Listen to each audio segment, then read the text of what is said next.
বিসমিল্লাহির রহমানির রহিম। আমি রাতে একটা বাঙ্গি কিনে নিয়ে আসছে। তো সেই বাঙ্গিটা এখন সুন্দর করে কাটবো, এবং আমার অনেক দিনের স্বপ্ন বাঙ্গি হলো এইভাবে কেটে সুন্দর করে ছুলতে হবে। ছুলে আপনাদের দেখাবো যে আসলে এই বাঙ্গিটা কিভাবে খায় মানুষ। তো যারা বাঙ্গি খেতে পছন্দ করেন আমার ইউটিউব চ্যানেলে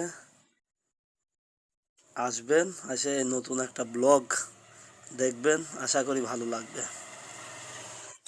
আমার ইউটিউব চ্যানেলের নাম দবির হাসান। আপনারা অবশ্যই সাবস্ক্রাইব করে দেবেন ভাই, আমি ছোট একটা ব্লগার। আর আজকে আপনাদেরকে আমি দেখাবো যে বাঙ্গিটা খুবই সুন্দর করে ছিলছে। এইভাবে বাঙ্গি ছোলা আমার প্রায় শেষের দিকে। আমি যেহেতু সবটুকু খেতে পারবো না, তো তাই অর্ধেকটা নিয়েছে। ছুলবো, ছুলে আপনাদেরকে এখন ছোট ছোট করে কাটবো। কেটে বিশেষত গরমের সময় বাঙ্গি খেলে পারে শরীর খুবই ঠান্ডা থাকে।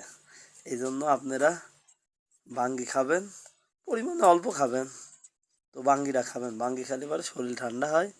আমি রমজান মাসে প্রায়ই বাঙ্গি বাসার জন্য কিনে নিয়ে আসতাম। বাঙ্গিটা আমার আম্মা খুব পছন্দ করে। তো আমার এই যে কাটা শেষ, এখন আমি প্লেটের উপরে রাখবো।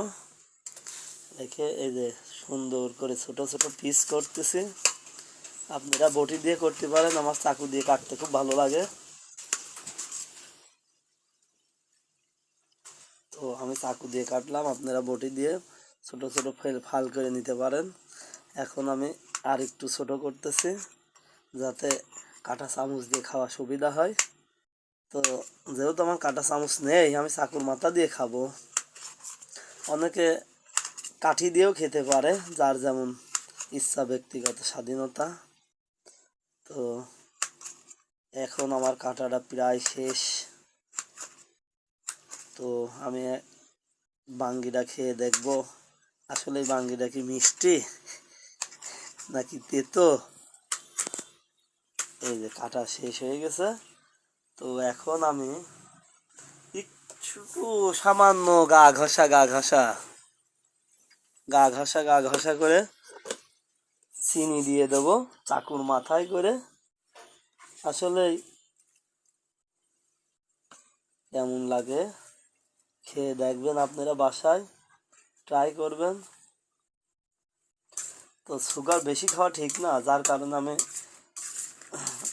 ছোটো চামচের 1 চামচ পরিমাণ দিয়ে দিছে। তো চিনির মুখটা এখন আটকাই দিব। আর বাঙ্গির একটা বিশেষত্ব, এটা না দেখালেই নাই, দই। তো আমি এখন বাঙ্গিতে সামান্য একটু দই দিয়ে দেব। হ্যাঁ, আপনারা যদি ভালো লাগে অবশ্যই আমার চ্যানেলটা সাবস্ক্রাইব করতে ভুলবেন না, শেয়ার করে দেবেন, লাইক কমেন্ট করবেন। এভরিবডি বাই বাই, আল্লাহ হাফেজ।